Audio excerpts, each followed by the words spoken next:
يا هلا. اليوم today is Tuesday the 20th of August 2024 and this is Professor Prof Elkhazin addressing you from Ottawa, Canada. This session has been requested by a very credible group, which is the Sudanese Canadian Community Association, or SCCA. They have a political stand in front of the parliament in Ottawa, Canada on Saturday, the 24th of this month. And it was requested that we have some intellectual input and some professional input to add to the chanting and raising the voice of Sudanese diaspora in favor of their country of origin.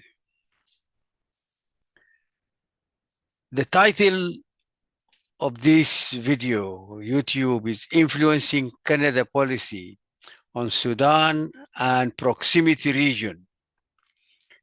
This is my video number 64. Some of them were in English language, some of them were in Arabic language, some of them were dedicated to Sudan, some of them were dedicated to South Sudan. But there were a total of 63, and this one is number 64. As an opening statement, Canada is not a major player in the international community. We do a lot of noise and we try to overpaint our profile. But the fact is that we failed twice in a row in getting the bid for a non-permanent seat in the Security Council of the UN. Twice. And we lost to much smaller countries in size of economy or size of land or size of population, such as Portugal and others. We do not know Africa and cannot fight China and Russia in Africa.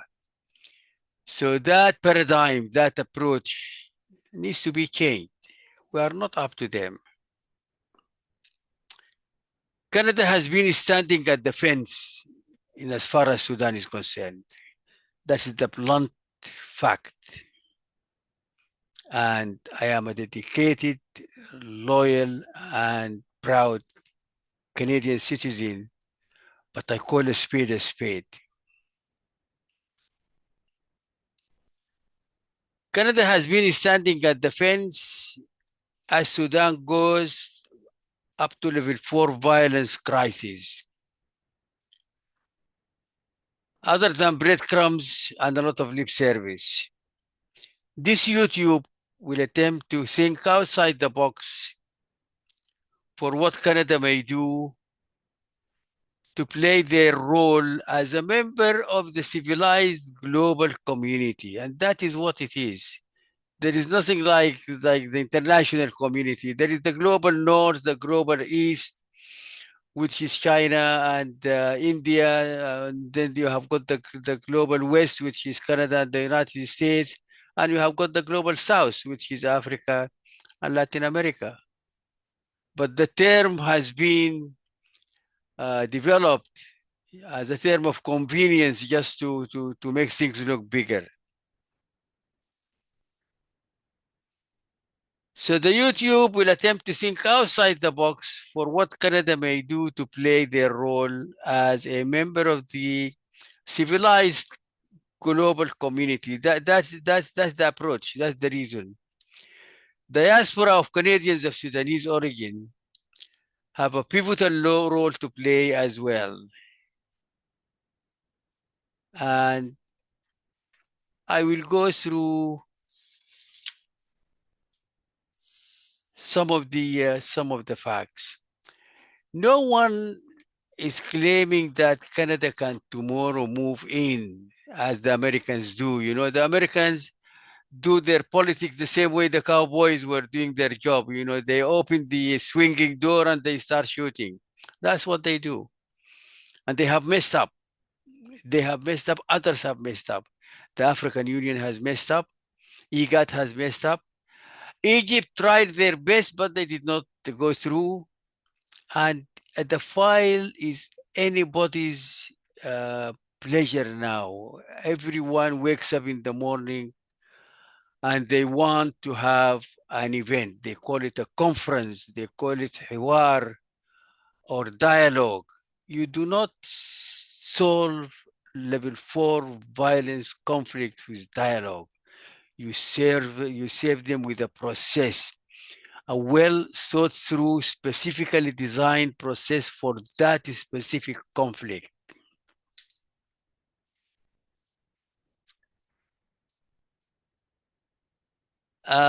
We are going to organize a think tank approach to the issue, but I will get into that later on. I talked about process, and people will say, what do you mean by process? A functional process with durable outcomes needs to have the following basis. The call must be for a political solution and not for ending the suffering of the people. These are two completely different portfolios and files. You want to deal with the humanitarian envelope, that is one track. You want to deal with the political and security envelope, that's a different track. Each have got their own experts, they have got their own forums, they have got their own requirements.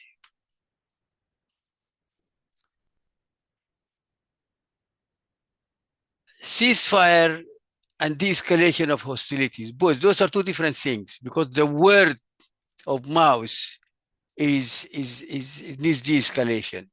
So ceasefire is actually stopping the guns. De-escalation of hostilities is to stop naming people names, stop abusing them, stop harassment, stop hitting under the belt, and so on. So these are two different terms and two different requirements. We need to see a declaration of principles. What are the people going to talk about if they are ever going to sit and talk, either directly or through mediators? What are the agreed principles for the process? Security arrangements. Nobody is going to put his gun simply because people with a necktie and a suit go somewhere and start talking. This is exactly what is happening. The talking people are talking fruitlessly, futilely, and the guns are still killing people. Hungary is still killing people. So we have got to get serious and understand and apply what are the methodologies, what are the approaches, what are the frameworks for resolving conflicts. Are the people going to share power? What is the wealth issue? Transitional process and corridors of tranquility. People are beating around the bush on that. Call it that. Say that we want a transitional process and we want to establish corridors of tranquility where food and supplies can get to the people who are not fighting, the peaceful population. Nobody's talking about that. It is shouting, it is declarations, the World Food Program on one side, the UNICEF on one side, America on one side, the AU on one side. You are doing this, you are doing that. You need processes. Without a process, you are just yelling.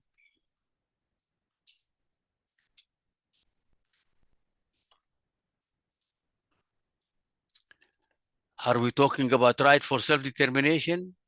If the RSF, Rapid Support Forces, tomorrow are frustrated and they control almost all of Darfur, Will they call for the right for self-determination and the people will go with them? It needs to be investigated. And then whatever agreement is reached, there has got to be an implementation matrix for it. It is one thing sitting under air conditioners with a cup of coffee and signing on a document, a piece of paper, and taking that piece of paper and implementing it on the ground. Two different things. The first one is important, but it is the prelude. It is a starting point. Any agreement that's not equitable, implementable, and durable is not going to last and is not an agreement.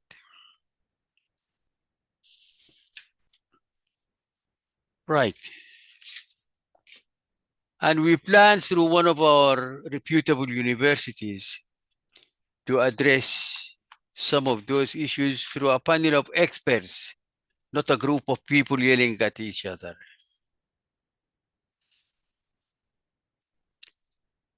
There is demonstration in Parliament Hill in Ottawa on the 24th of August 2024 from 2 p.m. to 3:30 p.m. And it is generally aimed at influencing Canada policy on Sudan and proximity region. At least this is the part that I have volunteered to address for the gathering in Parliament Hill and also for this YouTube and for any writing that I may do now or in the future. Influencing policy comes through engagement of diaspora and their friends in the Canadian political process. You cannot wake up enthusiastically, take the train or take your car or take the plane and come to Parliament Hill and start chanting and going home and you expect that things are going to happen. They will not. They will not. We have got to be mindful of the Canadian political process. We have got to be mindful of how do we influence it. We have got to be mindful of how we speak that language. And we have got to have friends. We have got to have friends in parliament. We have got to have friends in the civil society. We have got to have friends among the political parties. The Canadian universities, there are many of them with large Sudanese diaspora population, can play a continuous role because they come in and they graduate, they go to foreign affairs, they go to the private business, they go to security, and they are there. They are going to apply pressure to be brought to bear on the government to do more and to do better. Without that, things are not going to happen. Canadians of Sudanese origin, and in that order, we have got, if you don't show respect to Canada, you're not going to get very far. As a Canadian citizen, you cannot belittle your current country. Yes, you respect, you are attached emotionally to your country of origin, no doubt about that. Otherwise, I wouldn't be talking. However, I always say I am a Canadian citizen of Sudanese origin. I give credit to both and I give respect to Canada. If you don't do that, you cannot ask something of someone that you do not respect. We need to address and get connected to the organizations, and I mean the mainstream organizations as well as the diaspora organizations. We need to make requests and not demands. Who are we? Who are we? You come to Parliament Hill and let us suppose there are 200 people. Canada is over 40 million people. Making demands is just not courteous. It is not the kind of language that will augur well with a country and a government. I mean, we are the 9th strongest economy in the world, so we are not a joke. Yes, politically, diplomatically, we are not very strong, but economically, we are very strong. And while people are dying in Sudan, we are safe here. Thank you very much, Canada. We have got to give that enough gratitude. In a country like Canada, public funds are accountable. Canada is not going to wake up in the morning and give $200 million to non-entities or to local people, and the guns and bullets are shooting all over the place, and internet is not even working in 80 or 90% of Sudan. So let us not ask for any support where there is no accountable system, or the accountable system cannot work. Canada will not give that type of money, and we will be wasting our time.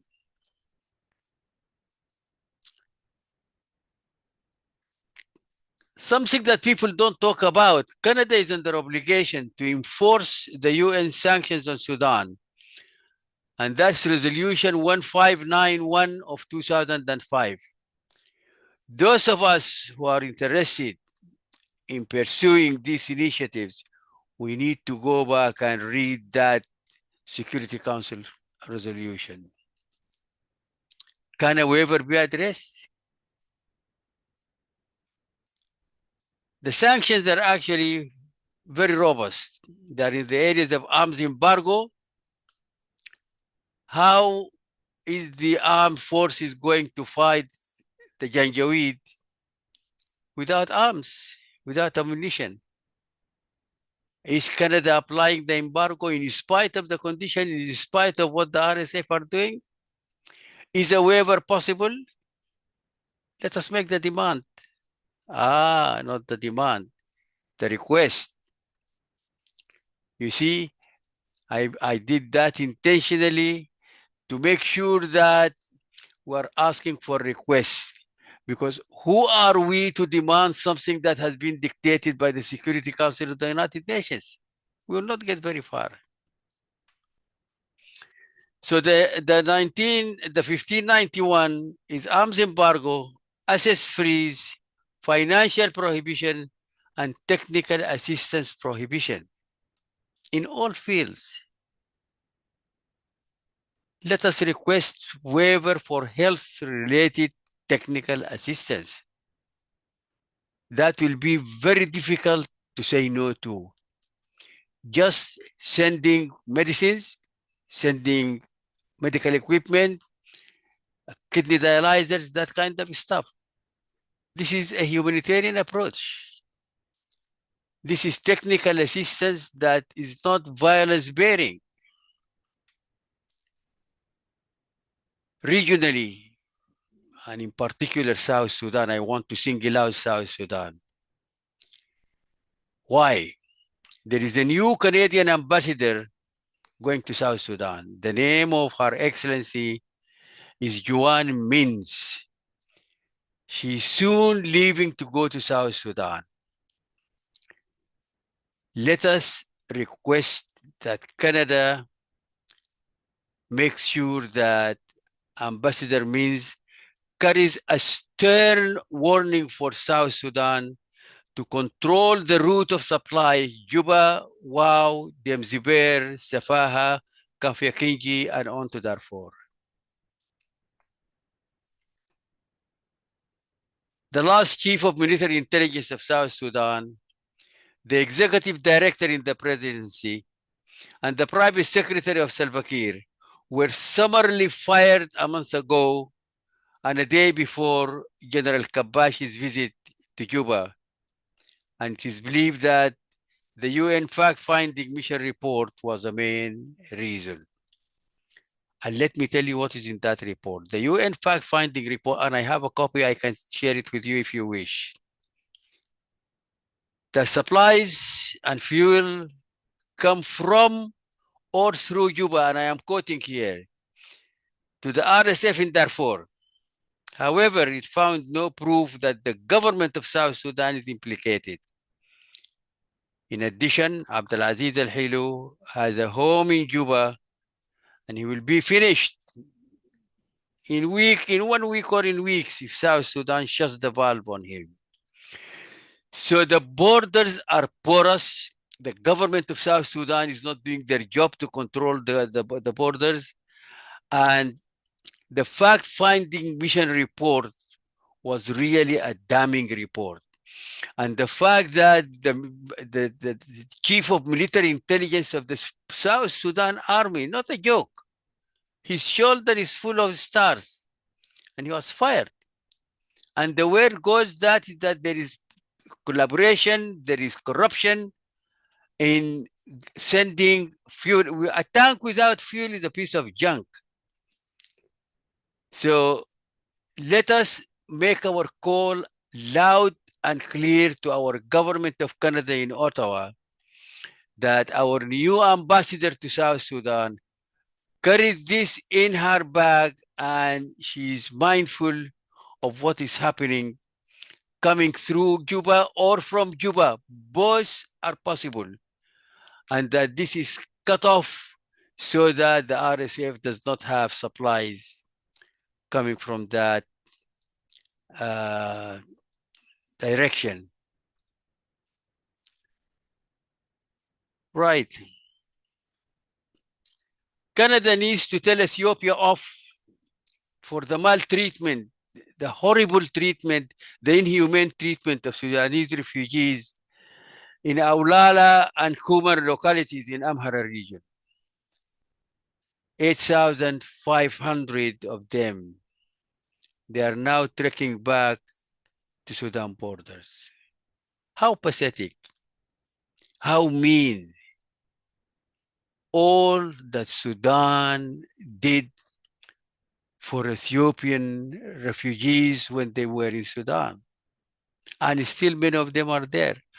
Under these conditions around Kassala.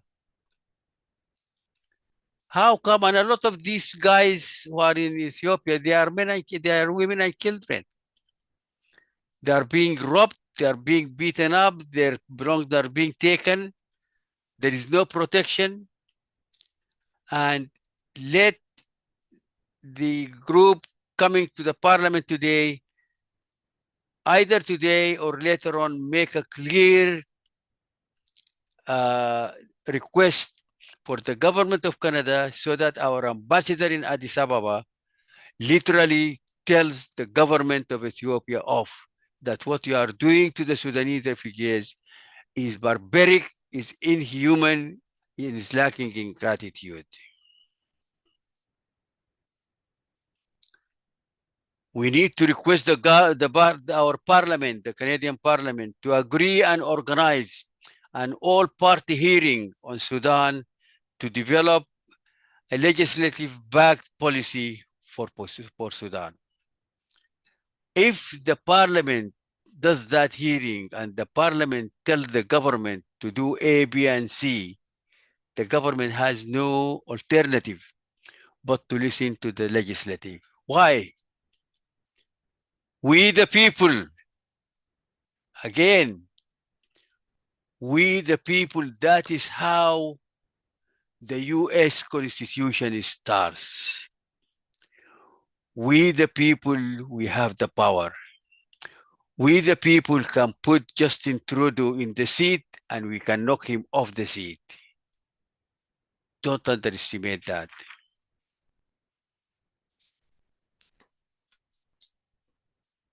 Right. We are going to meet on the 24th and we are going to chant and we are going to let off steam. But we need to be mindful that Sudan is currently about 42 million people. 10 million people are displaced and refugees. The death rate in Sudan now is 2 per 10,000 per day. Over 15,000 Sudanese, mostly women and children, have been killed, and over 40,000 are injured. 30% of Sudanese children suffer from malnutrition. 85% of the economic structure of Sudan has been destroyed. 26 million people need food aid. The WFP, and I'm quoting them, needs US dollars 459 million to urgently feed 8.4 million people who are in dire level 4 need. Humanitarian appeal is just 32% funded. Out of $2.7 billion, nearly only 874 million or 32% have been received by the United Nations. 100 Sudanese will die every day if the appeal needs are not met. And the war is still blazing on. Fine, Professor, what do you want from Canada? We want them to donate funds on both the multilateral and the bilateral. The multilateral is when they are dealing with other partners. The bilateral is when they are finding the way to fund local organizations on bilateral premise. The under 30 of Sudanese, the lost generation, those who did not complete their education, there are 35 government universities in Sudan. All of them are shut. All the students are out of the classroom. Can Canada do something for those under 30?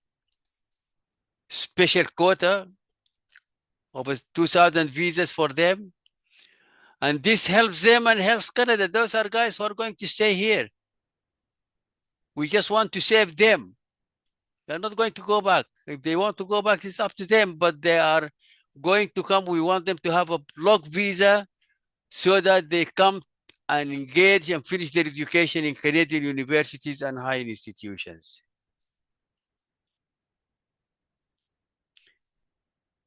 Can we have leverage?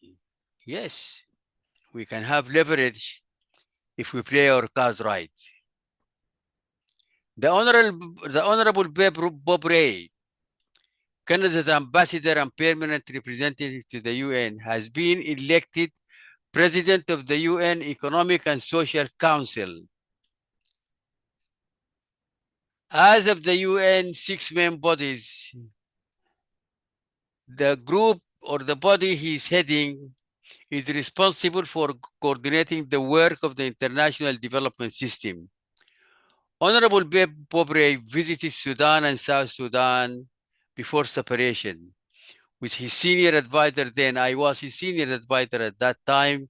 So I, Prof Elkhazin, was the senior advisor of Bob Ray for above over 2 years.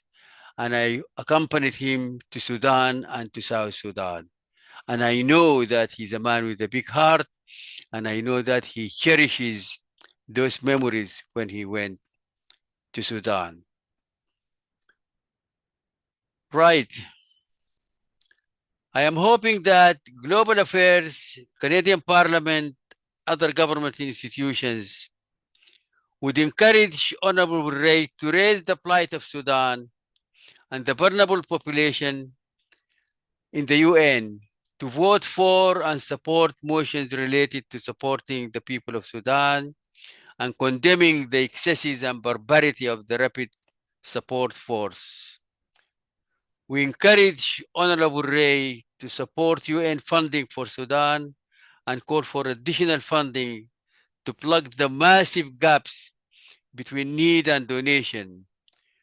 We hope that Honorable Ray will enthusiastically work against the donor fatigue and compassion fatigue that are now plaguing the needs of Sudan. Right. I guess that will be enough for the for this YouTube, and I will probably do another one after we see happens in Parliament Hill. Let us support the group that are coming to Parliament Hill. Let us make sure that our chanting is objective, civil, and courteous, and orderly. Let us make our requests and not demands. crystal clear. Let us make them doable. When people say we want Canada to work to stop the war, Canada cannot do that. We don't have the capacity. We are preoccupied with other issues. I was talking to someone in the White House, and he said there is compassion fatigue. People are not even interested, let alone that they pay. So for heaven's sake, let us put on the table requests that are implementable and doable and within the capacity of our government. Otherwise, we're alienating them. When you give somebody something that he cannot do, they're going to step back. We don't want the government to step back. We don't want to allow them to step back. But the tool for that is in our hands. And above all, let us be orderly and let us keep the law. God bless you all.